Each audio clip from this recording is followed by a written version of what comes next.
Welcome back to Open Line tonight. We are talking transit. We've had some great calls, so thank you for those. We're going to get right back to the lines. Richard is on the line. Richard, you are up. What is your comment or question?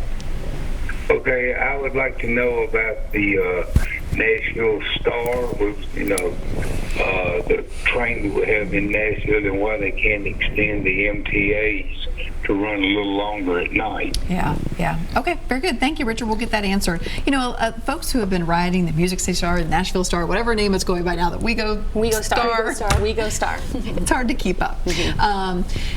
Folks who ride it really like it. And people said when we were doing the referendum, let's have more of these coming from other areas. Why not?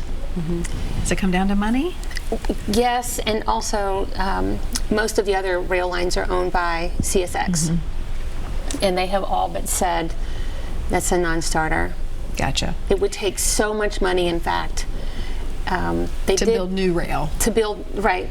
Because they wouldn't want to share a track with us. They would want us to build our own, but leave them enough space to build another track if they wanted to at some point to accommodate their extra freight.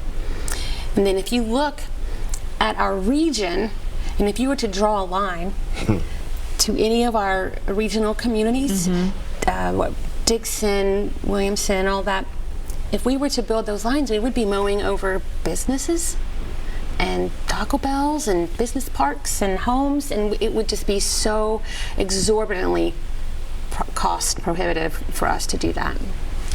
The only other rail line, freight rail line that would make sense is actually the rail line to Clarksville. A portion of the rail line closer to Clarksville has actually been turned into a recreational trail. So we would have to put the tracks back. Yeah. But the right of way is still there, and the right of way within the rail track within Davidson County is actually still there. Clarksville's the 5th largest city in Tennessee, so that's a great option for a regional rail connection. But the other thing that I think was a point that often came up, or didn't come up enough during the Let's Move Nashville campaign, is that freight rail, we should be very thankful for freight rail, because every train that's traveling on those freight tracks means a truck not on the highway. Yes. And we want CSX to be making improvements to their freight rail infrastructure so that more trucks can be on those freight rail lines and again not on our highways. And speaking of our semis, which we rely on, to get things to and from, and they're wonderful too. Yes, exactly. There was talk about keeping them out of the downtown corridor unless there are specific deliveries. Is that reasonable? Is that doable? Is it still in the conversation? I don't know. I think that's something that would probably fall under the purview of TDOT, and I think the approach that they're taking is much more dynamic signage, so being much clearer with the truck drivers that are coming through Nashville about what alternatives they can use that are likely going to be faster for them to use to sort of keep some of those trucks out of the downtown core. Of course, we've seen in other cities in Europe where they actually do something sort of like a congestion charge, and if a truck is trying to just pass through a city, they have to pay a charge to get through that downtown, and the way they can avoid it is to move around. Probably likely not something that's going to happen in Nashville anytime soon. Jessica, you wanted to talk about things that are bubbling up right now. Yeah. Go ahead. Well, to go back to the beginning of the conversation, one thing that is happening is the Greater Nashville Regional Council has started their regional transportation plan process. And that's a long-term vision for the entire region. At the kickoff, Governor Lee was there to issue a call to action for us all to come together and find solutions to this issue. And that was new. I think this might be one of the first times we've had a governor come to Nashville and to Middle Tennessee and say, we recognize how much we have an issue here. I think one thing is they just don't want it to harm the economy.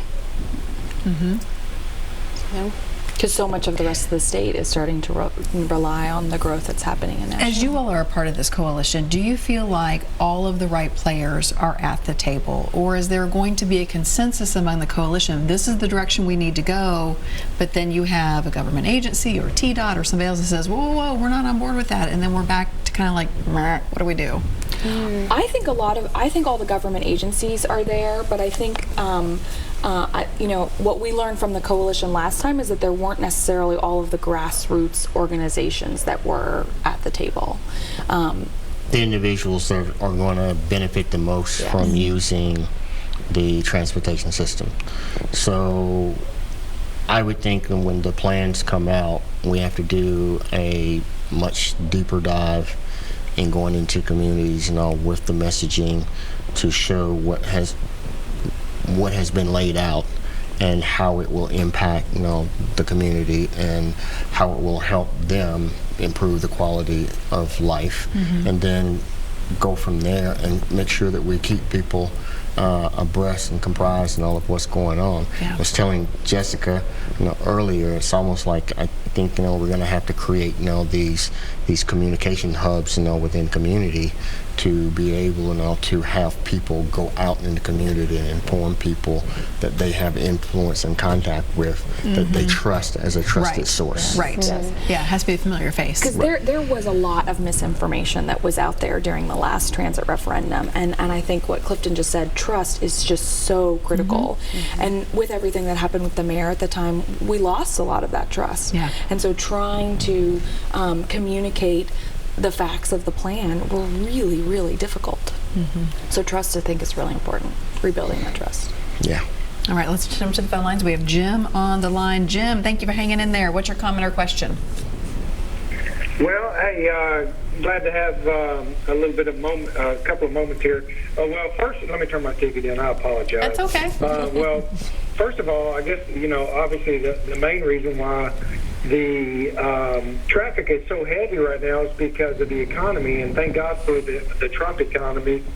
The deregulations and tax cuts are bringing the factories back. Stock market's at an all-time high. Things could not be better. I mean, it's just nothing but booming. But as far as big trucks going downtown, you will not find a big truck that goes downtown unless they are there for delivery or they're based out of the downtown area. Those are the only two reasons why a big truck would ever be in the downtown area.